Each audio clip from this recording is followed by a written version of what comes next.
In 1949, Taiwan was in the midst of an extraordinary population boom unlike anything it had seen before. In less than 3 years, the island's population surged by over 2 million people, signifying a remarkable 25% increase in total population. However, what made the surge even more unusual was that it included 600,000 soldiers. Yet this was no invasion. The boom was caused by the Republic of China's government and its remaining soldiers retreating from a war they had just lost. For the previous 22 years, China had been engulfed in a colossal civil war between the Chinese communists led by Mao Zedong and the nationalist government headed by Chiang Kai-shek. Yet for most of this period, Taiwan itself was not controlled by either. It was a colony being used and exploited by the Japanese Empire in its ambitions to conquer East Asia. As the tides of the Second World War shifted, Taiwan found itself isolated and powerless, unable to halt the bombing campaigns that destroyed virtually every piece of important infrastructure and industry.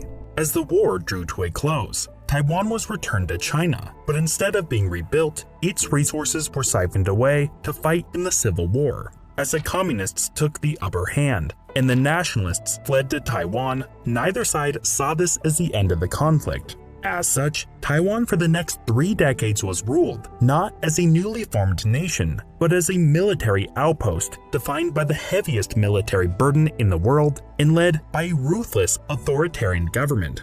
After enduring years of colonization, relentless warfare, and an influx of refugees, Taiwan by 1950 was extremely poor, with a GDP per capita lower than that of Haiti, Madagascar, and the Congo. With the specter of war looming on the horizon and being led by a government that prioritized the military at the expense of development, Taiwan appeared to have little hope. Yet today, Taiwan stands as one of the most developed countries on Earth. Its median wealth per adult is surpassed in Asia only by Japan, while it outperforms economic powerhouses like Germany and even the United States. Its people are among the most educated, its government is among the most democratic, and its industries dominate the global economy in seemingly impossible ways. Just a single company, Foxconn, is speculated to produce 40% of the world's consumer electronics, and up until recently, 80% of all iPhones. Moreover, the country maintains a near monopoly on the manufacturing of semiconductors, a crucial component that powers everything in the modern world, from guided missiles to modern cars, and even the device you are using to watch this very video. From a colony of a militaristic empire to a thriving democracy, and from a backwards agrarian society to a technological superpower, this is a remarkable story of Taiwan.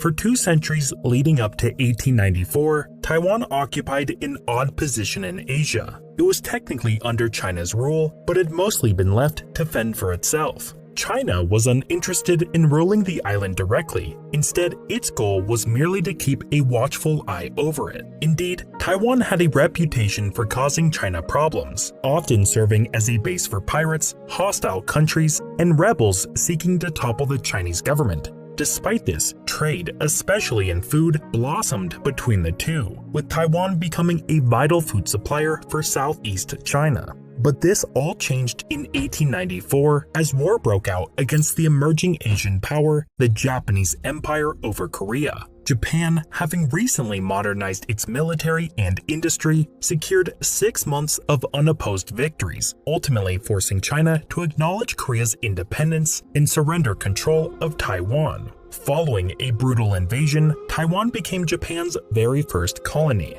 A rigid and expansive control system was implemented, transforming the island into a police state notorious for its intense and frequently violent suppressions of the population. At this stage, Taiwan was characterized by stark underdevelopment, widespread poverty, and a primarily agrarian economy. Its infrastructure was poor, infectious diseases frequently ravaged the populace, and a mere 13% of the population had access to any form of education. Japan, however, had plans to modernize the island, not for the welfare of the Taiwanese, but to turn Taiwan into a productive colony that served the empire's interests. Adopting the policy industry for Japan, agriculture for Taiwan, the colonial government implemented comprehensive reforms to amplify the island's agricultural output. A legal basis for land ownership was crafted to motivate landowners to invest in their property. The island's first banks were established to allow farmers access to superior seed variations, modern equipment, and fertilizer. Agricultural schools were built to transfer Japan's advanced farming techniques to local farmers, while giant projects were undertaken to establish irrigation systems. Within just 30 years, Taiwan's food production increased fourfold. To sustain this massive growth, new railroads, highways, and telegraph lines were built to facilitate food transportation. In a synchronized effort, the Japanese poured resources into education to enhance productivity. While the Taiwanese were limited to primary and vocational education, the Japanese occupation led to a tenfold increase in the number of schools and a surge in educational enrollment, from a mere 10,000 students to almost 1 million. In 30 years, Taiwan transformed into precisely what the Japanese had envisioned, a fertile food basket that further bolstered Japan's industrialization efforts. However, by the early 1930s, the world took a turn for the worse. Faced with global economic recession and an increasingly militaristic outlook, the Japanese empire embarked on its expansionist agenda. Given its strategic location, modern infrastructure, and educated workforce, Taiwan was handpicked as the new production base for military necessities. The crown jewel of this endeavor was a hydroelectric power plant situated near Sun Moon Lake. Completed in 1934 at a tremendous cost, the power plant stood as one of the largest in Asia. The abundant, low-cost energy it generated spurred the growth of Taiwan's metal, cement, shipbuilding, fertilizer, and chemical industries. However, as Taiwan's industrialization gained momentum, World War II dealt a devastating blow. Resources were redirected to support Japan's front line, and U.S. air raids ravaged Taiwan's cities, infrastructure, and industrial zones. By the war's end, 40% of railroads, 3 out of 4 power plants, and most vital factories were in ruins. As the Japanese finally surrendered, Taiwan was returned to the Republic of China in October 1945. On the night of February 27, 1947, a Taiwanese widow was violently accosted by a tobacco monopoly enforcement team in Taipei for illicitly selling smuggled cigarettes. Their brutal handling of the situation incited a public uproar that quickly snowballed into an island-wide anti-government uprising. The new government in charge, led by the KMT political party, violently suppressed the uprising, later rounding up and executing suspected supporters, including prominent professionals and politicians. This tragic event, known as the February 28th incident, led to an estimated death toll of 28,000. This was not a mere spontaneous outburst, but the climax of growing tensions between the Taiwanese and their new leaders. Initially welcomed as liberators, the Chinese authorities soon revealed their repressive and corrupt nature. They labeled the Taiwanese as traitors, requiring re-education, while they took control of Taiwan society and industrial sectors. This situation worsened with the resumption of the Chinese Civil War, as the government pillaged Taiwanese resources to support their war efforts against the communists. Combined with an influx of 2 million Chinese refugees and the mismanagement of former Japanese industries, soaring unemployment and hyperinflation followed, with the price of rice increasing 400-fold within 2 years. Amid a faltering war effort and the February 28th incident, the government amplified its repressions against the populace, instituting martial law and beginning a 4-decade-long era known as the White Terror. Political activities such as protests, strikes, and assemblies were strictly prohibited. Mere suspicion of communist affiliation, anti-government activism, or even expressing dissent against the government often led to executions. An all-encompassing surveillance network infiltrated every facet of society, casting a suffocating shadow of fear and terror across the nation. With the war decisively turning against them in 1949, the KMT government fled to Taiwan. But in their perspective, the war was far from over. Subsequent policies, reforms, and strategies were based on the premise of using Taiwan as a base to eventually reclaim all of China. Accordingly, the government sought to achieve two initial objectives: to curb the ongoing economic crisis and then transform the island into an economic stronghold capable of withstanding an inevitable blockade. To accomplish the first, the KMT had a trick up its sleeve. While escaping from the mainland, they successfully smuggled almost all of China's gold reserves, worth around $200 million. After establishing the new Taiwan dollar, the government utilized these reserves to stabilize inflation and support their massive standing military. Yet these aims were further aided by the United States providing substantial military and economic aid as part of their efforts to contain the spread of communism. Over the next 15 years, the KMT received an astonishing sum of over $3.9 billion, empowering the government to embark on their next objective. In a bid to achieve agricultural self-sufficiency, the government implemented sweeping land reforms. The issue in Taiwan was that a mere 10% of landowners possessed a staggering 60% of the arable land. Using this outsized power, landowners raised rents until tenants were barely growing enough to feed themselves. This stifled investment and ultimately was a drag on productivity, as increased output did not translate to much more income for farmers. The government started by limiting rents to 37.5% of the total annual crop yields. Next, the government sold 100,000 families small plots of public land at discounted rates.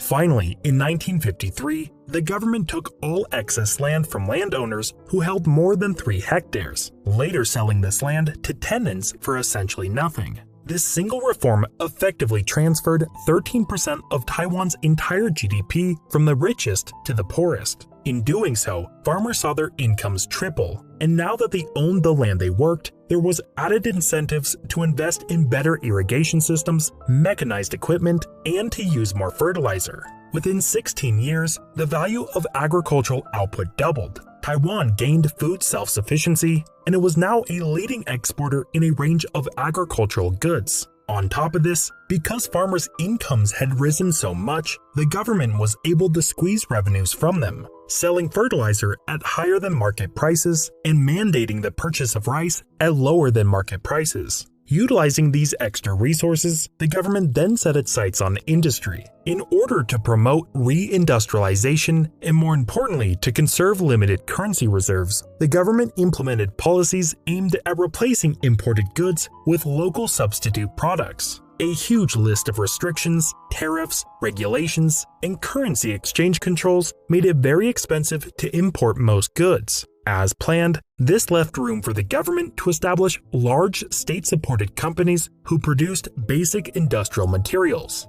In theory, new private companies would form and use these industrial materials to create final products. This would then reduce imports and thus prevent the outflow of national wealth. Initially, these policies proved effective, leading to rapid growth in various state-supported industries such as cement, plastics, textiles, and construction. However, with a limited number of customers to sell to and low purchasing power among them, industries quickly found themselves unable to find buyers for the products they produced. And as exchange controls made exports unprofitable, the economy quickly became oversaturated as demand could never match supply. By the late 1950s, growth began to stagnate, while imports remained crucial to support Taiwan's vast military and civilian government, causing currency reserves to dwindle and inflation to rise again.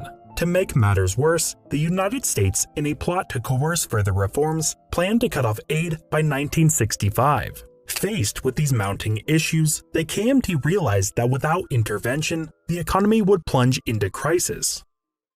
By the late 1950s, the KMT had just one option to compensate for the outflow of currency reserves. It needed to dramatically increase exports. Despite being fiercely contested among top officials, the flood of reforms began in 1958. The exchange rates were unified and then substantially devalued, making imports more expensive, but crucially making Taiwan's exports more attractive to foreign buyers. Additionally, export tariffs were dismantled, while companies that sold their goods abroad were offered income tax breaks and low-interest loans. Yet the most important initiative was the creation of Taiwan's first export processing zone in 1966. Strategically situated near the port of Kaohsiung, this zone was specifically designed to lure foreign manufacturers. They were offered a 0% tax rate for the first 5 years, were able to import all necessary machines and materials without paying import duties, and they were guaranteed an abundant supply of cheap land, power, and most importantly, educated labor. The timing of all of this couldn't be better, with inflation and labor costs rising in rich countries, and innovations like containerization reducing international shipping costs. Corporations now had a strong incentive to take advantage of Asia's lower manufacturing costs. Within just 2 years, Taiwan's export processing zone was filled to capacity, with 120 companies who employed over 50,000 workers. The early arrivals included tech giants like IBM, Philips, and Texas Instruments, who began manufacturing a wide variety of consumer electronics. By 1977, the zone was churning out 7 million TVs annually. Taiwan's economy started booming. Yet something unexpected was happening in the countryside, which was turning this boom into a miracle. As American retailers struggled to source products at prices demanded by consumers, they increasingly turned to Japanese trading companies to find cheap manufacturers. However, even by the mid-1960s, these trading companies found that wages in Japan were too high for producing labor-intensive products. As such, they started leveraging their expertise to cultivate reliable suppliers in countries with cheaper labor costs. The two primary locations they targeted were South Korea and Taiwan. While South Korea specialized in large-scale, capital-intensive mass production, Taiwan, constrained by limited government support, specialized in low-end, short-cycle consumer goods. As small orders started to trickle in, rural families combined the savings they had acquired after the land reforms to construct mini concrete factories on the land they had been given for essentially free. The Japanese trading companies then supplied them with materials, equipment, and technical know-how. Their modest size and minimal overhead, coupled with low labor costs, enabled the production of inexpensive yet quality goods. This in turn led to larger orders. However, instead of increasing the size of their businesses to fulfill orders, owners helped their extended families, friends, and even their employees to make their own independent factories, eventually forming subcontracting networks where production was distributed. They did this to mitigate investment risk, as future orders were never guaranteed. However, this production structure gave Taiwanese manufacturers a critical global advantage. They were able to quickly change production lines, keep unit prices minimal, and have short order-to-delivery times. This then led to ever-increasing orders and ever-expanding networks of production, until the countryside became dotted with thousands of interacting mini-factories. This advantage allowed Taiwan to dominate a variety of product types, producing 75% of the world's umbrellas, 46% of the world's athletic shoes, and becoming a global leader in the production of clothing, toys, bicycles, and later electronics. By the 1970s, these networks were producing products in 2,100 different categories and had become the driving force within the economy. In just 10 years after reforms, exports grew 450%, the trade deficit was closed, and GDP per capita more than doubled. Yet Taiwan in the 1970s entered a politically precarious era. Due to a shift in power, Taiwan was expelled and replaced by the People's Republic of China in the United Nations. Then, in 1972, in order to outflank the Soviet Union, President Richard Nixon traveled to China and shook hands with Mao Zedong, shortly after establishing formal diplomatic relations. Nation after nation did the same, and in doing so, were forced to break diplomatic relations with Taiwan. Coupled with the death of Chiang Kai-shek in 1975, the KMT's aspirations of taking back China had forever died. As Kai-shek's son, Ching Kuo, assumed the presidency, the government's policies finally shifted to developing Taiwan as their new home. Coinciding with these developments, Taiwan's infrastructure was hitting its limits, while two global oil shocks had stagnated the economy. Ching Kuo, influenced by his 12-year education in the Soviet Union, initiated a giant state-led economic planning campaign called the 10 Major Construction Projects. In 5 years, a state-of-the-art airport was built, the country's first freeway and nuclear power plant were constructed, 2 new ports and 2 new rail lines were laid down, and several large state-owned industries, including a petrochemical refinery, a steel plant, and a major shipyard, were established. All of these projects laid the groundwork for further industrialization and had kick-started economic growth. However, the government became increasingly concerned with Taiwan's hold over cheap manufacturing. Wages had steadily increased, while many new developing countries began to threaten the country's competitive advantage. The government's answer to this was a drive to develop high-tech manufacturing. First, educational spending doubled, with an emphasis placed on higher education. Then, in 1973, the Industrial Technology Research Institute was founded, with the purpose of developing new technologies and transferring them to the private sector. In 1976, the institute hit a major breakthrough when it persuaded the American company RCA, who had recently decided to exit the computer business, to train 37 engineers on how to design and manufacture integrated circuits. 3 years later, a joint venture between the institute and local companies created the United Microelectronics Corporation to produce application-specific integrated circuits. Then, in 1987, the institute established a joint partnership with Philips to create the world's first semiconductor foundry. The idea was to construct a plant that would make semiconductors for other companies on demand and to their specification. Therefore, the plant would not have to worry about picking the winning designs. The companies that create the winning designs would use the plant to make their products. This was the birth of TSMC, which along with the United Microelectronics Corporation became semiconductor titans, with Taiwan eventually gaining control over 60% of global production and 90% for the most advanced chips. But while the government helped to nurture tech giants, Taiwan's manufacturing networks had grown to outcompete the foreign electronics companies in the export processing zones. Initially starting out as component suppliers for foreign TV manufacturers, the networks by the 1980s had come to dominate the entire manufacturing chain due to their advantageous characteristics. And with the rise of personal computers, laptops, MP3 players, and eventually smartphones, all of which demanded yearly upgraded models at the lowest prices, the Taiwanese networks, combined with state-supported companies supplying the critical components, became global leaders in consumer electronics manufacturing.